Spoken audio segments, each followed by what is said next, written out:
God, I love the fans that... whenever everyone was bitching about Attack on Titan, they're like, we have to wait a year for the next part of this season. I'm sitting here, I'm like, I am a decade in to waiting for another season of this shit. Right. And you guys are complaining about a year. Shut up. Right. Yeah. Yeah. I'm just like... Now streaming Backseat Binge. Okay. To get us started, I want you to pick 2 characters and then pick one of them to defend you against the other one. How mean could I get with this? I mean, it's one of those, I'm just like, I know that Rebby would definitely defend me, but depending on the situation, I don't know if I would want that. True. Shoot, I just need to think about this for a hot sec. I'm going to try and do something like outside of Black Lagoon, I guess. Okay.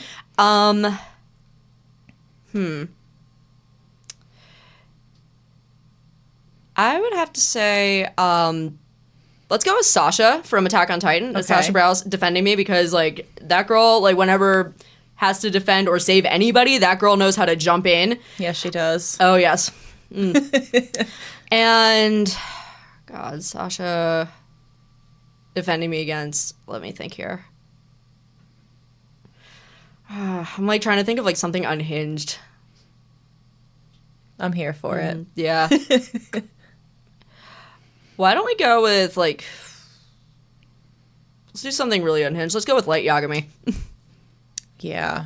I like that. The beacon of hope against, like, the absolute menace to society. Yeah. And just, like, I can kill people with, like, you know, writing things in a notebook. And she's like, I can actually kill people because, you know what, I'm better than you, so... Yeah. Yeah. She'd be like, your handwriting is fast, but my Yeah. hands might be faster. Oh, yeah, totally. Yeah. No, I would trust Sasha to defend me against Light. Yeah, for sure. All right. On that note, Hi. welcome to Backseat Binge. I am your co-host, Porcus D. Sarah. This week, I obviously am not joined by Moya Media, but I have my friend Eryn, not Eryn. Hi, guys. We're super excited to have you on the show. Thank you for having me. Of course. Really excited to be here.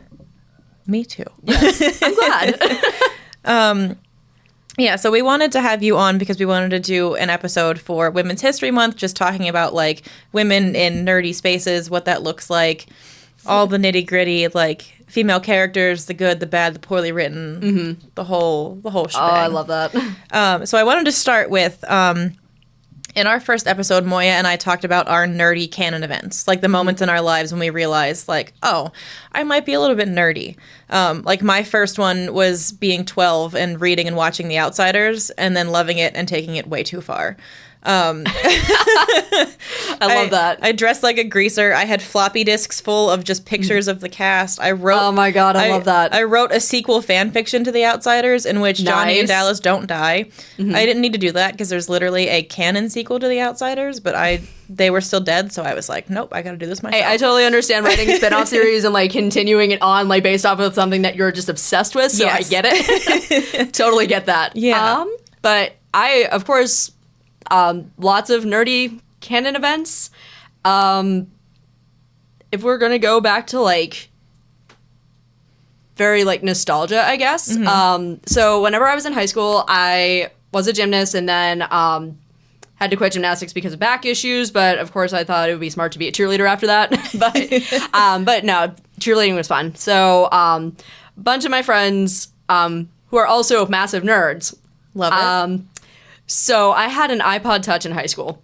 And that's how I fell into anime, because I was just like, I really like the art style of, like, Pokemon, but I didn't realize that there were more series that were more adult that also, like, had this, like, type of medium, I guess. Yeah. And, of course, I stumbled upon Death Note and started watching episodes in parts on YouTube. And I was just obsessed with it. And we were getting ready for practice one day, and my one friend... like, one of my best friends in the whole world, we always made, like, this joke about, like, her having the mom bag and having everything imaginable in there. She pulled out a bag of potato chips, and I'm like... I'm just like, oh, shit. Eryn, you gotta be a little bit normal. Like, you're at cheer practice. You're supposed to look, like, at least a little bit normal. She opens it, and I was just like, And then my other friend... who is also known as Aura Cosplays, as I like to refer to them as my cosplay fairy. We used to cheer together. And they were like, so what have you been watching lately? And I was just like, what do you mean? And they were like, no one looks at a bag of potato chips like that without seeing Death Note and like having like a life-altering like chemistry moment. Yep. I'm like, so I started watching Death Note, and they're like, really? What gave it away?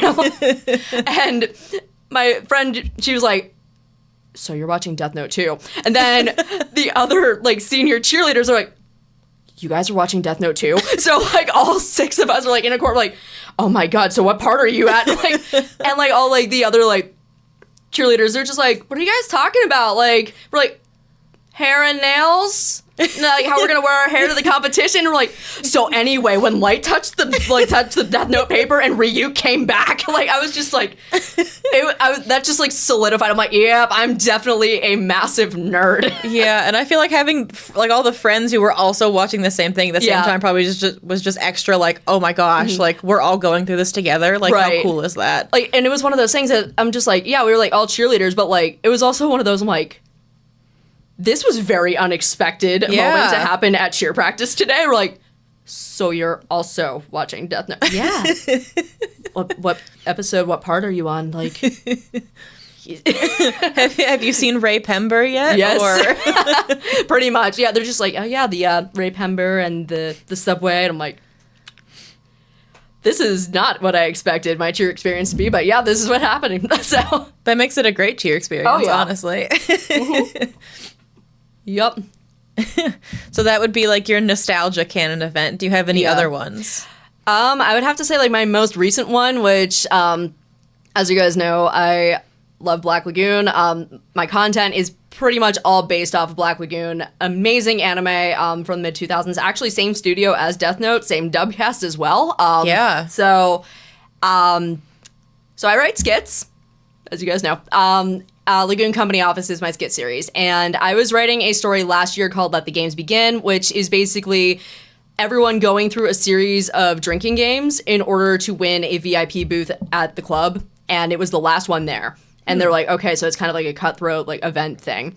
So the last game that they're playing is Ride the Bus. Mm-hmm. And it comes down to Rock, who's like the main like one of the main characters of Black Lagoon, going against Mr. Chang, who's one of the heads of one of the major crime syndicates, the Hong Kong Triad, facing off and gambling against each other for Ride the Bus because Rock had to ride the bus because like he was like the last one out. Gotcha. And basically what happens is Rock has like a full sweep and like just does like complete like luck.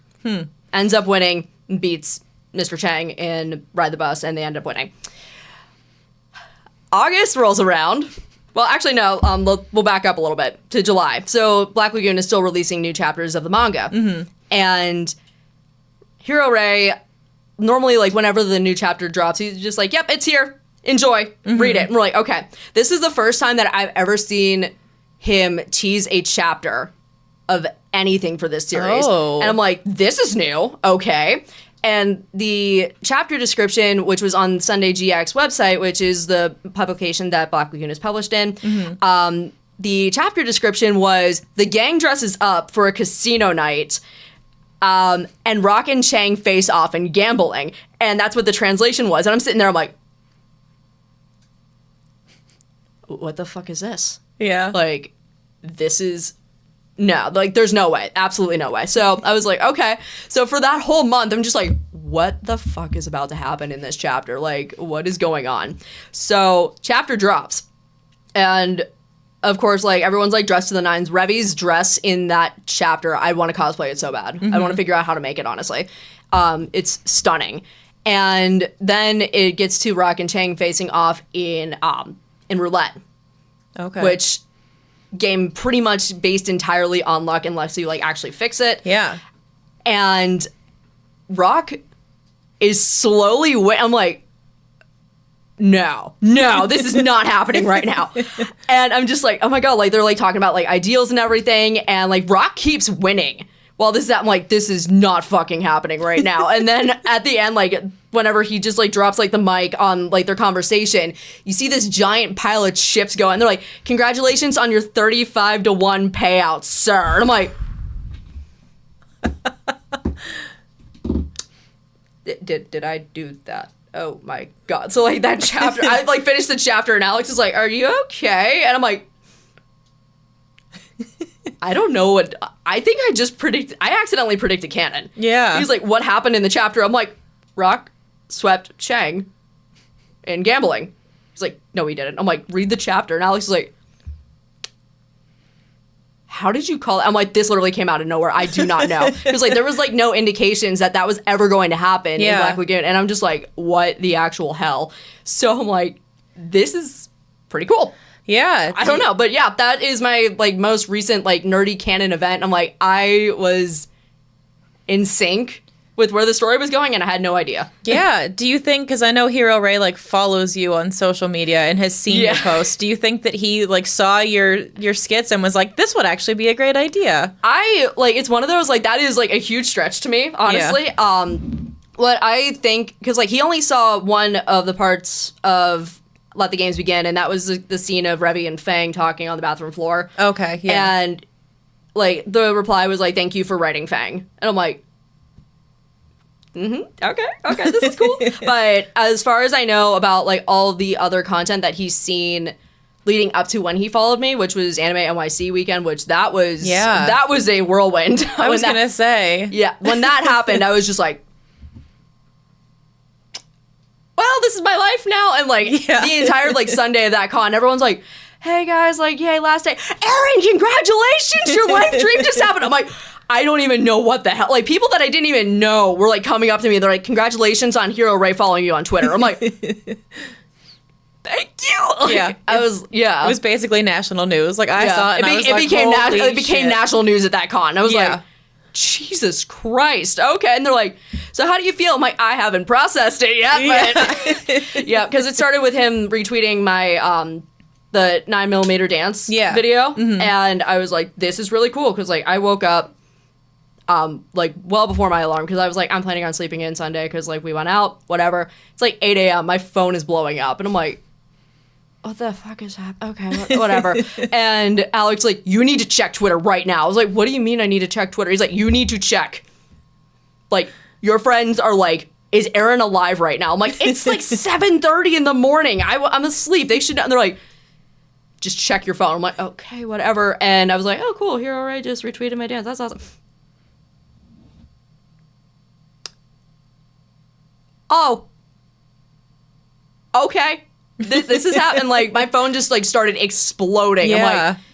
I'm like, this is a lot of love for this video that I honestly did not think was going to do well, but okay. And I was just like, this is really cool. I'm like reading the comments from like other fans, like a lot of Japanese fans commenting on it. And I was so terrified to check those translated comments because, like, you know how it is in the States, like, people like, everyone has an opinion. So, and they're just like, yep. So I was like prepared. I'm like, oh God, they're all going to say like, oh my God, why is she cosplaying Revy? Like, why is she doing this? She's ruining character, blah, blah, blah. And every single one, they're like, oh my God, Revy in New York, it's canon. Like, oh my God, she's back in her hometown. She looks so good. And I'm like, Japanese fans are the nicest people. Yeah. And I was like not expecting that. And I'm like, okay, this is also a thing that's happening. Cool. But there was one comment that I saw that like just really resonated with me, because there was this person that was like, wow, congrats, Hiro Sensei, your work is like, you have overseas fans. Like, this is really cool. Do you think it's going to blow up in the United States? And I'm like, huh, that's really sweet. And then he replied, I'm really grateful for this right now. I'm like, huh.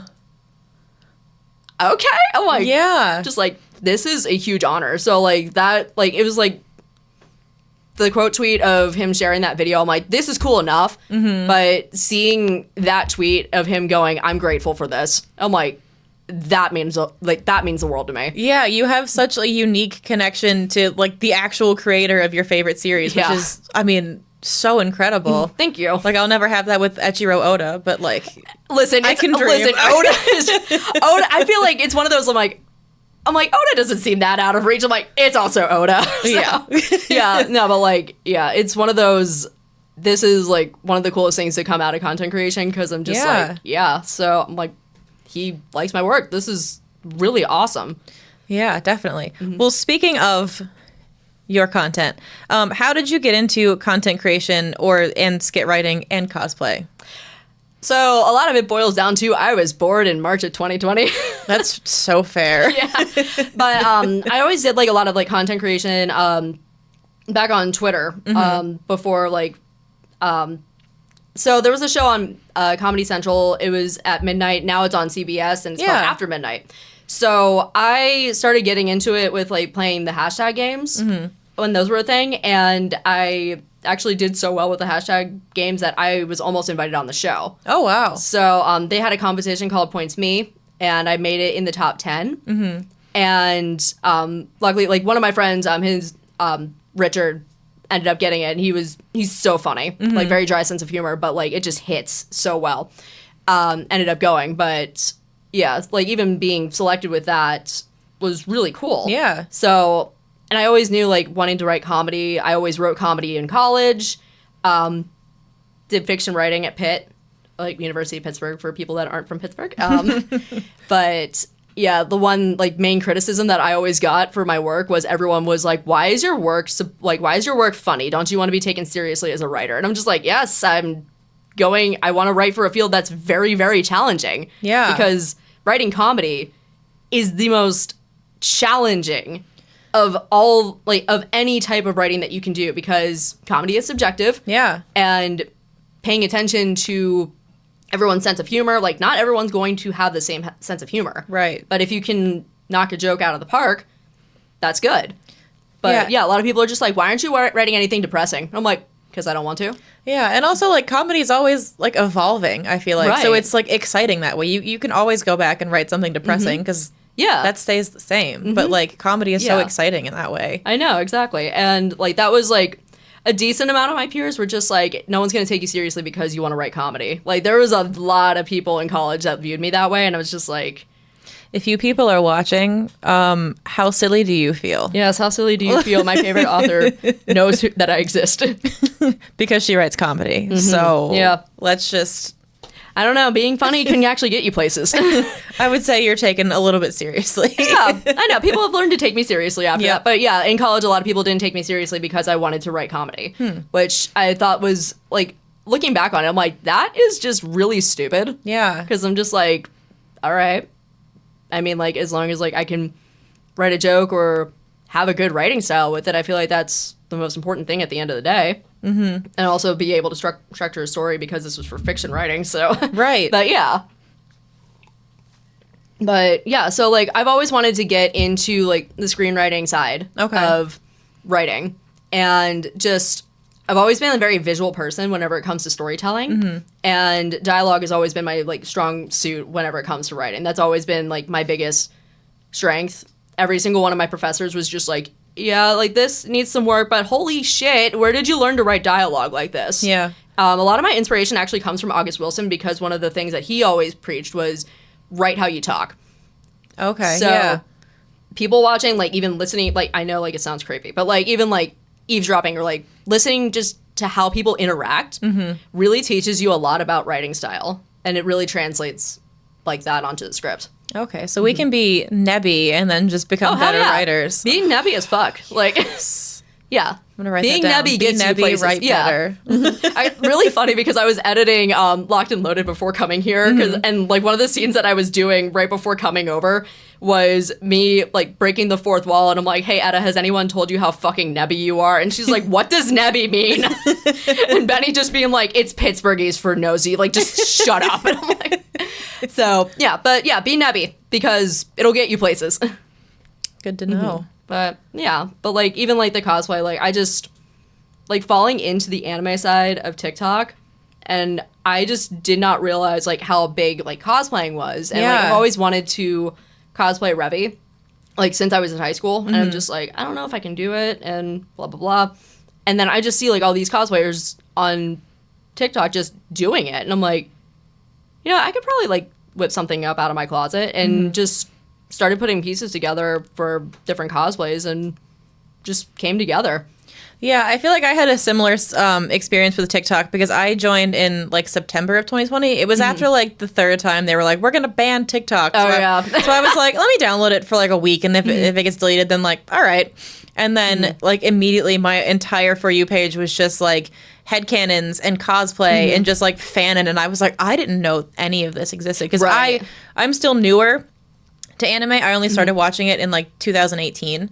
Hey, you're still an anime fan, though. Yeah, but so I didn't grow up with it, so I didn't have this like deep-rooted like there's people out there like me. So I was just like scrolling and I was like, oh my god, there's so much of this. Like this is so cool. I had no idea.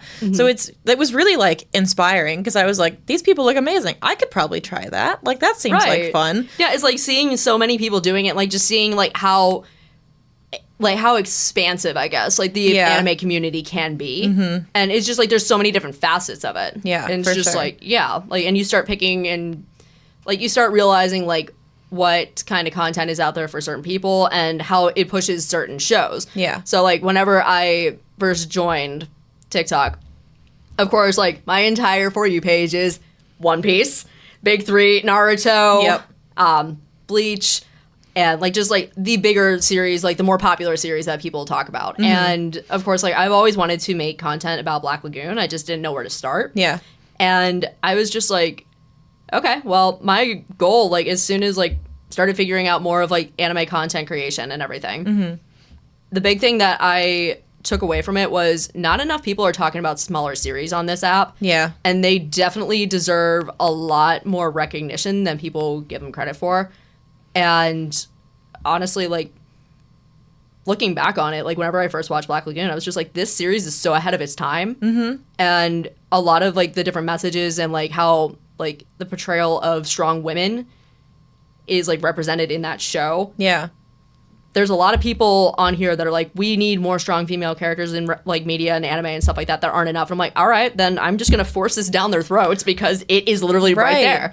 So it was just like, at first I was like, okay, I'll just try doing like cosplay edits, like whatever. And it was like, I felt like I was just doing what everybody else was doing with that. And I was just like, I'll try to put my spin on it. But it just didn't feel rewarding to me because I was like, I feel like I'm just doing what everybody else is doing. Yeah.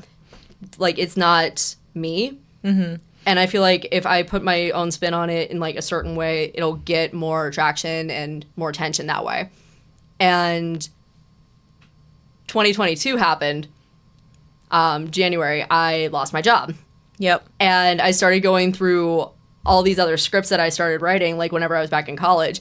And I came across a bunch of headcanons that I wrote in college for Black Lagoon. Oh, okay. And I was just like, I forgot that I wrote this. So like I'm going down like this whole rabbit hole of like, I forgot how long I've actually been working with these characters. Yeah. Because like, I mean, I'm 31 now. I started when I was 21, so it's been like a solid decade of me like toying around with it.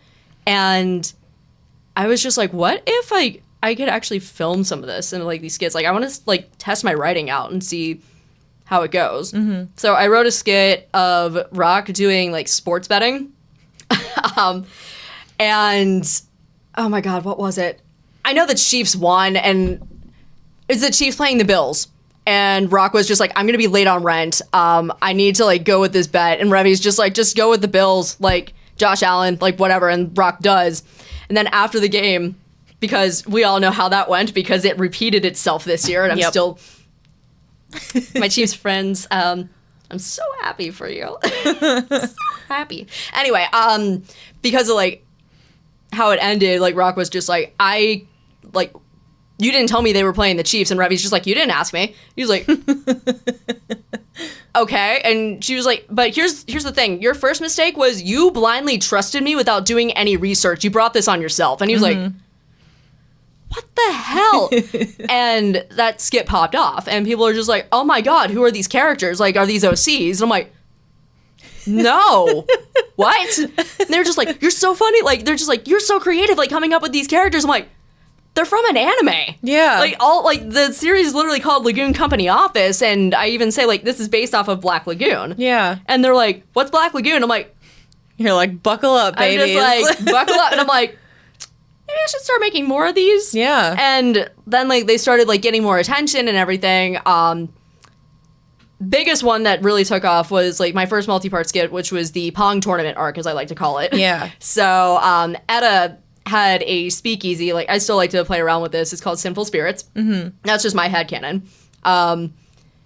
And basically, Sinful Spirits is a speakeasy in the basement of the church. Okay. On the island, where everyone buys all their weapons. There's a lot of shit that goes on in that church. It's like not holy at all. But so they have a speakeasy down there, and they're like running it in secret and like keeping it away from like the mafia heads and everything like that, because they're just like, well, if they know about this, they're gonna want to get a cut, and like this is really popular, but we're just gonna keep it from them. They find out on the night that there's a Pong tournament. And Dutch, being like their boss, he's like, okay, if anybody can beat me in beer pong, I will keep this a secret. And they're like, okay. Turns out he's really good. And is like sweeping everybody. And Rock and Revy are just like, well, we're going to team up and we're going to do this. And basically it's just like this giant like back and forth of Rock and Revy playing beer pong against Dutch. And I was like basically filming myself playing beer pong by myself. And I'm like, this is so ridiculous. And like Alex, like my boyfriend, like walks in, he's like, what are you doing? And I'm like, what do you mean? And he's like, why is the like, are you playing beer pong by yourself? I'm like, I'm making content. And he's like, what the? Show me what you're doing. And I'm like showing the playback. And it was the first when Rock and Revy start actually playing against Dutch. Yeah. That part really took off. And they're like, oh my God, this is so good. Like, what series is this? I'm like, oh, Black Lagoon. Like, yeah, it's a great series. If you guys like strong women and like just badass fights and everything like that, if you guys like Quentin Tarantino, there you go. And they're like, okay, maybe less feet. Yeah, less feet. Yeah, I mean, like I wear shoes in all my shots, so because I'm just like I'm going to be anti-Tarantino so much with this. So I'm like nobody sees these, but not for free. Exactly.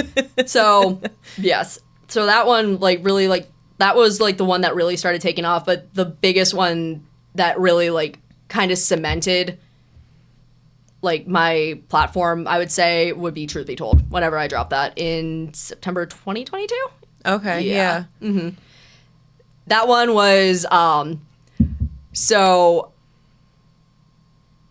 Lagoon Company gets back from a job. They're retrieving a truth serum, and basically they were like, actually no, they don't know it's a truth serum at the time, but they come back from the job and they're just like, okay, well, like let's just relax with the drink. Rock takes a shot. And Revy's just like, oh my God, why are you drinking without me? Takes a shot because she's pissed that she's missing out. Right before Benny takes his shot, he's like, guys, this is a truth serum. And the running joke in Black Lagoon is that Rock and Revy are so tight-lipped about anything. Like, they do not dwell on stuff. Like, people are just like, so are you, like, interested in, like, this thing? Like, everything is a secret. And they're just... Yeah. They're just, no, you're fine. Yeah. Basically, everyone's just like, we don't dwell in this, like, we don't dwell with, like, this group of people. We don't pry. We are not going to be nebby. Nothing. The two people that, like, absolutely hate admitting things to people, ingesting a truth serum, and they're like, we gotta go home. And then Dutch and Benny are just like, or basically they trap them in the office and they're like, all right, let's see how much we can get out of you. And they're like, oh my God. And it just unravels into this giant thing of like spilling secrets, but also realizing that there is an even bigger secret that Rock and Revy have been keeping from everybody. And they're doing everything in their power to make sure that it stays between them, but it eventually... Is that where the marriage pact thing gets revealed? I thought so. Because I remember seeing that part and I was like, oh, that's so Rock. Yeah. I say that like, I still have not finished Black Lagoon, but I feel like I know it because of how well you do it. So I'm like, oh, okay, that's so Rock and Revy to have a marriage pact. Yeah.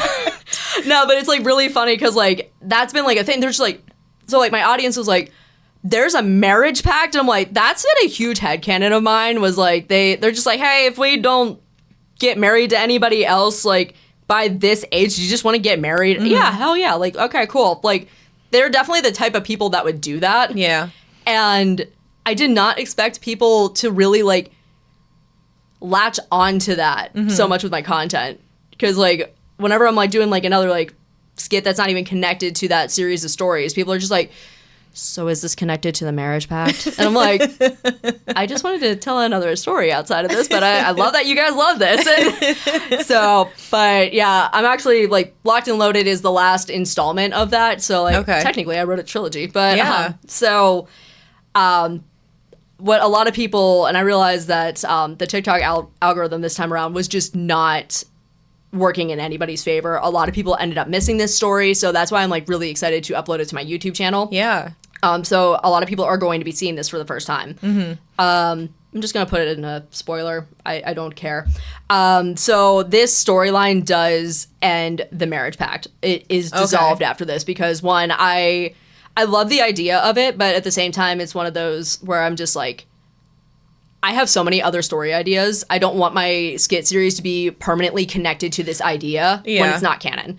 And two, I don't want to revisit that unless it becomes canon. Like, if Rock and Revy ever become a canon ship, I personally do not feel right about having them being shipped in my content when it's not canon. And especially now seeing that Hiro Ray himself is aware of my work.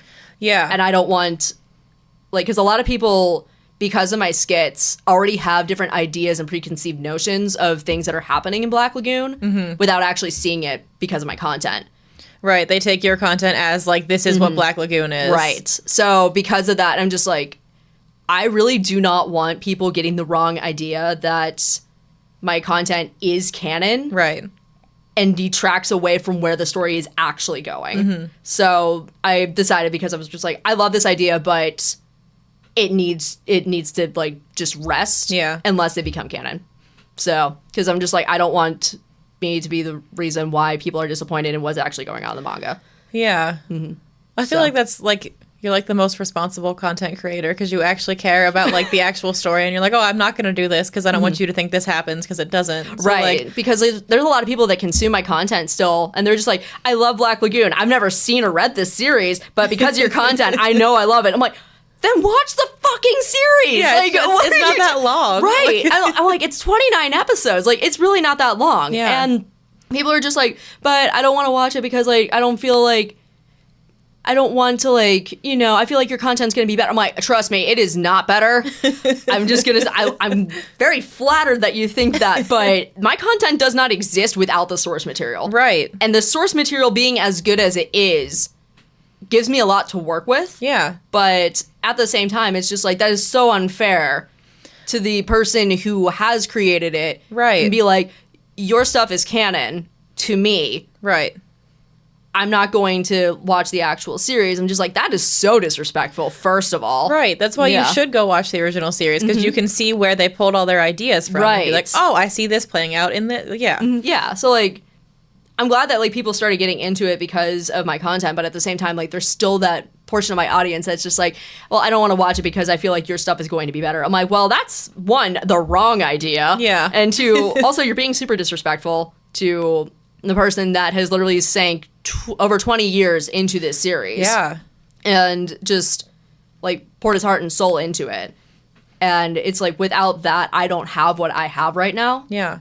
And yeah, so it's one of those, I'm like, okay, well, if you guys are going to keep going, like, with the idea that, like, my stuff is now canon, then I'm going to go out of my way to make sure that it stays closer to canon. So I'm just going to get rid of the shit that you guys like. Sorry, but, like, I'm just like, I know, people are just like, but are Rock and Revy still going to date? I'm like, I don't know. Guess that's not my choice. Guess you'll have to watch the show to see if it's canon. Yeah, exactly. Read the manga. Read the manga. Lots of new characters were introduced. If you guys have been keeping up with Locked and Loaded, Fang and La Major are exclusive to the manga. So, if you guys want to get into it, please read the manga, because, like, oh my god, I just want the anime to come back. Yeah, because it's just the 29, and that's from, like, 2006, right? Something like that. 2013 for the 5 episodes. So okay. 2 seasons, I think, were in 2006, and then I think it got dubbed in 2008 or 2007. I'll need to check, but then the 5-episode OVA was 2010, and I think it got dubbed in 2013. Okay. So yeah, it's been off the air for a long time, and God, I love the fans that whenever everyone was bitching about Attack on Titan, they're like, we have to wait a year for the next part of this season. I'm sitting here, I'm like, I am a decade in to waiting for another season of this shit. Right. And you guys are complaining about a year. Shut up. Right. Yeah. Yeah. I'm just like, I guess like that's the other thing that I'm very thankful that this series has taught me is patience is a motherfucking virtue. Yeah. And I'm just like, okay. And they're like, you're not mad? I'm like, no. If I get something, I'm happy. Like, yeah. Right. Yeah. Okay. So, talking about some of the skits that you've written, do you have a favorite? Oh my god. I have a couple. Okay. So let me see. So if we're going to take out like the multi-part skits, because like I mean like those are like some of my proudest work. I love those. Yeah. But like if we're doing like the single like one-shot skits, oh my god, there was one that this one like was like the like one that really took off. It was the Freaky Friday skit where Rock and Revy switched bodies. Oh yeah. And it turned out that Revy was basically just having a tequila-induced dream and like woke up and she's just like, oh, I'm back in my own body. And Rock was like, what? But yeah, so basically they switch bodies, but like their mannerisms in each other's bodies, even though I'm playing both characters, just like coming up with that was just so fun. Yeah. Because like I was just like, what if Rock woke up in Revy's body but was super hungover from the night before, but he didn't drink the night before? He's like, why is this happening to me? So like there's like this scene of him literally dragging himself into the office and he's like, where the hell is Revy? Like where? And like Revy's just like, oh hey, how's it going? He's like, what did you do to yourself last night? And she's like, one shot for shot with tequila with Etta. And he's like, I'm gonna kill you. Like, so like just like writing that. And there was another one of Rock leaving the office. This one was called The Spice of Life. Basically finding a copy of a manga called Game Between the Suits, which is a very spicy josei manga. Ladies, gays, and theys are welcome. So he finds a volume in the office and he starts reading it and people slowly start coming in and they're just like, what are you doing? He's like, what are you guys doing here? They're just like, nothing. But like people like start slowly coming by like Rock and start reading it as a group. It got to the point where like Benny and Jane are also on the couch with him and like they're reading and like they're playing a drinking game with it because they're like, oh, they find out the main character like pulls his tie a lot, which is something that The Rock does. that Rock does. That a lot of people are just like, so it's really funny. Like there's some skits like people will notice they're like, hey, Rock didn't pull on his tie this skit. Are you okay? And I'm just like, damn, you guys are paying attention. Okay. So it's literally like my audience gets really pissed off if I do not pull my tie. I'm like, okay, I can be a little slutty. That's fine. But basically the running joke is they're like, we're going to take a drink every time that this guy pulls his tie in this series. And Dutch comes in. He's like, what are you guys doing? And Benny's just like, we're playing a drinking game with this. And Dutch just goes, this is like some of my like favorite like lines that I've written for Dutch. And Dutch just goes like, are you three reading smut as a group? And then Rock just goes like without thinking, he's like, actually, we're just skimming it. And I'm just like, what the hell was I thinking with this? But it does like another cut to Dutch joining in on the drinking game. Revy comes in and she's like, what are you doing? And they're like, we're playing it. Is this yours? Revy, yeah. And they're just like, oh. Heh. So this is what you're into? And she's just like,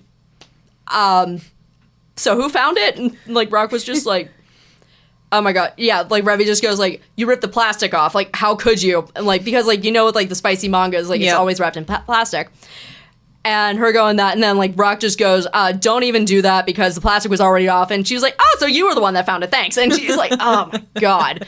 But it's just so fun like writing like this group of people, like all of them are assholes. Yeah. They like. I'm very inspired by like It's Always Sunny in Philadelphia. Yep. Seinfeld. Just I love a group of assholes. So, like they're so much fun to write, and like this group is like they're on the nicer side of the asshole spectrum, I guess.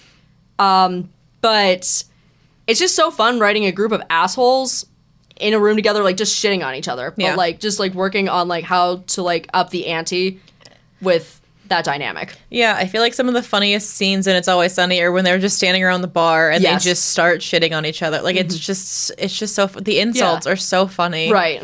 It's just Oh god, there's nothing I love more than a good insult. It's just I often will look at somebody and be like, "D, I will slap you in the teeth," or oh my god, because like the one-liners in that show are just they're so good, so brilliant. Mm-hmm. Oh my god, no, because like I'm Irish, and like Irish insults are like some of my favorite insults ever. Like because it's one of those like it sounds smart, mm-hmm. like.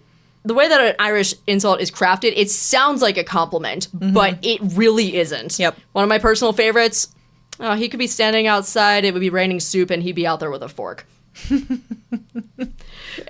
Yeah. I like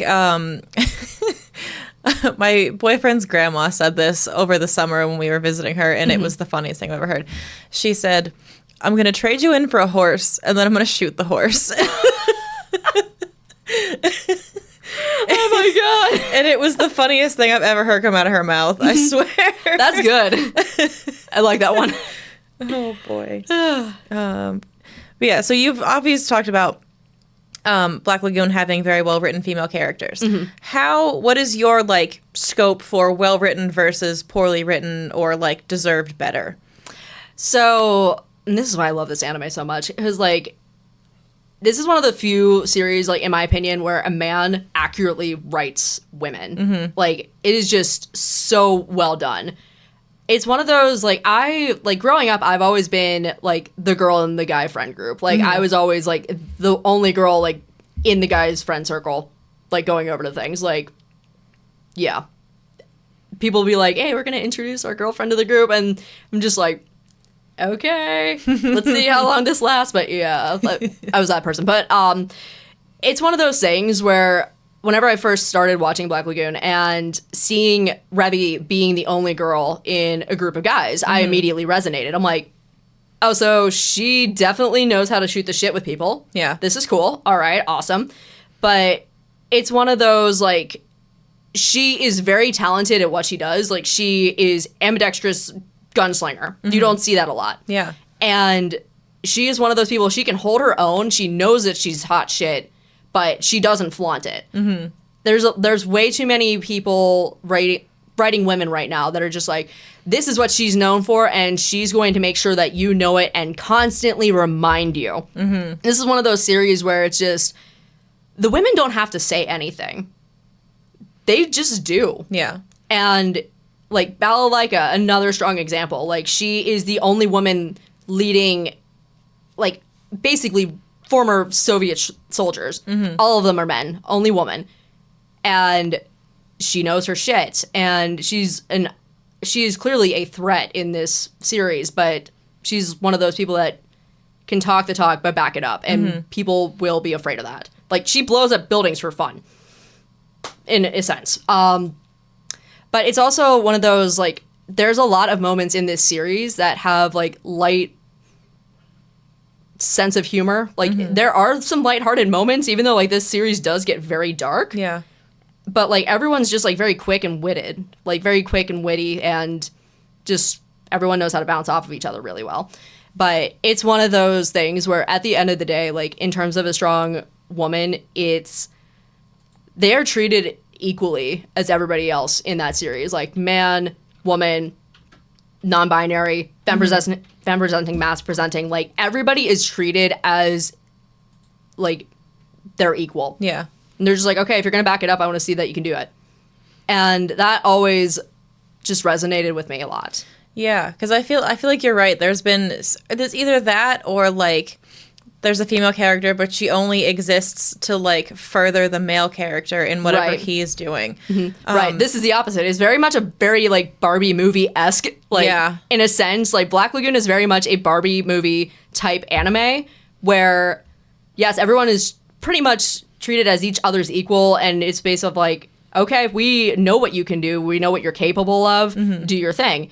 But it's also one of those, like, the women happen to be the ones running the show, and the men are the ones kind of guiding them forward. Gotcha. In a sense. But they don't step on each other's toes. Well, okay, the exception of that one episode of Rock and Revy basically, like, exploding at the market. But then they learned to basically balance each other out after that. Yeah.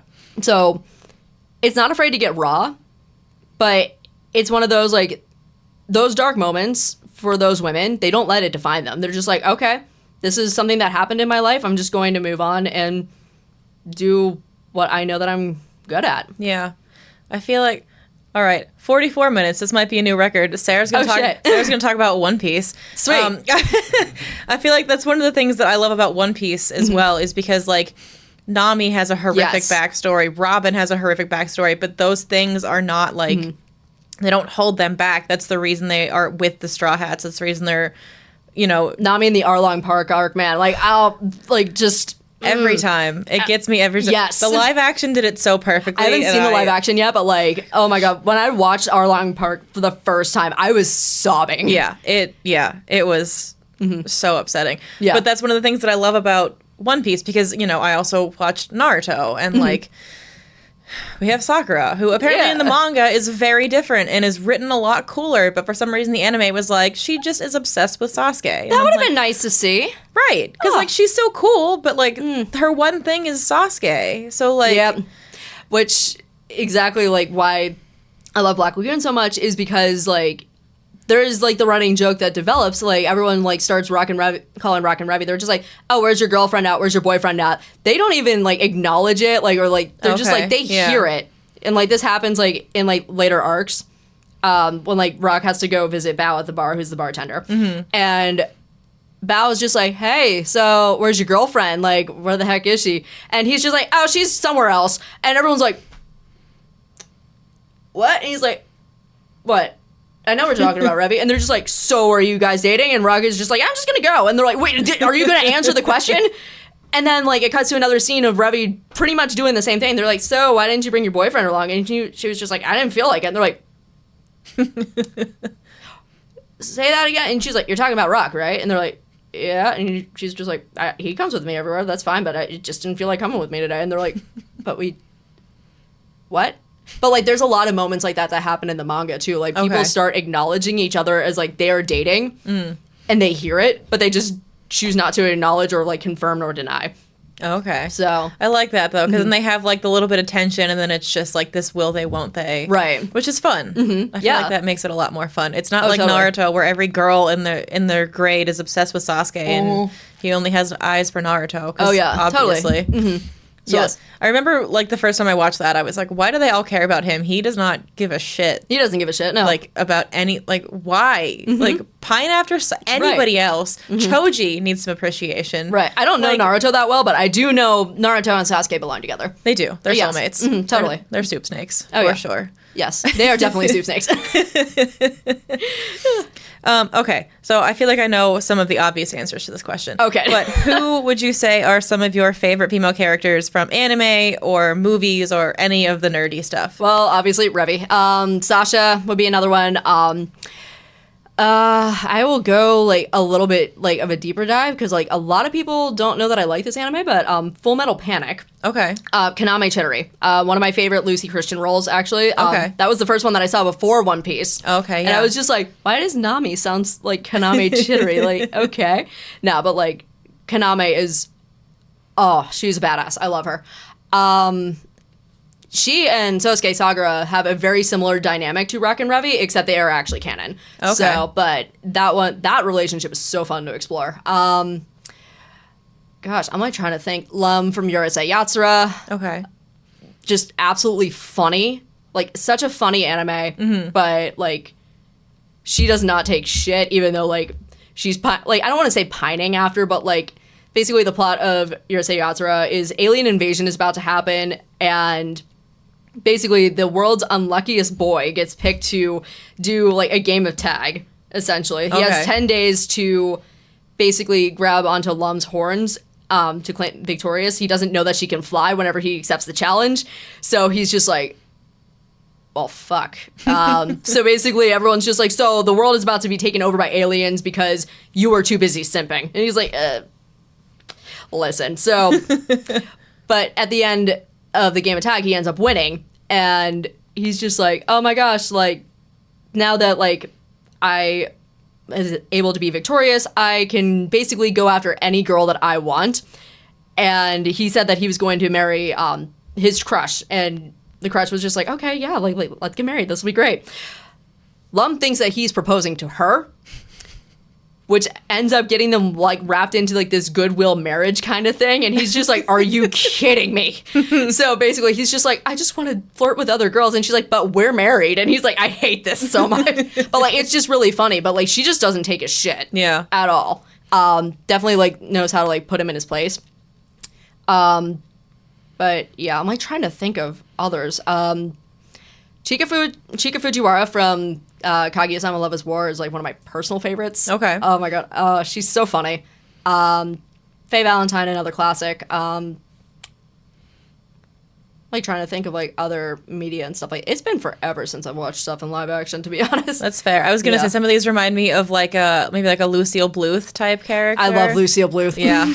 Listen, if I could aspire to be anybody, it would be Lucille Bluth or Mallory Archer, both played by Jessica Walters, who, like, God rest her soul. She's one of the greatest. One of the best. I fucking love her. I remember when you did a video and it was you cosplaying Katsuki Bakugo's mom, but it was all Lucille Bluth quotes, and it fits so perfectly. I want to bring that cosplay back, actually, because I'm just like, it was just like such an unhinged cosplay, and I'm just like, oh my god. I'm like, she is so Lucille Bluth. She like, is. It is not even funny. Yeah, I remember watching that, and I watched it like 4 times because I was like, how are these all so funny? Yes. No, I love anything Arrested Development. I'm like, how do I like connect this to my content? But like that was by far like the most. I'm like, they became one. Yep, they did, and it worked. Yes, definitely. Okay, that was the end of my questions. Like, because I was like at home and I was like, I have to write things down to talk about. That was the end of my list. Okay, this is a really awkward place. This is a really awkward end. This is why Moya does most of the talking normally. They did great though. His head is in his hands, guys, because he's disappointed with my inability to wrap things up smoothly. They did a good job. I tried. Yeah. Thank you. Thank you. Well, thank you so much for being a guest and having this conversation. Thank you for letting me ramble so much. Listen, we ramble all the time. Yeah. Before we wrap up, can you hit me with a hot take you've got? Oh my gosh, I'm like trying to think. I've got a lot of these. I'm just like...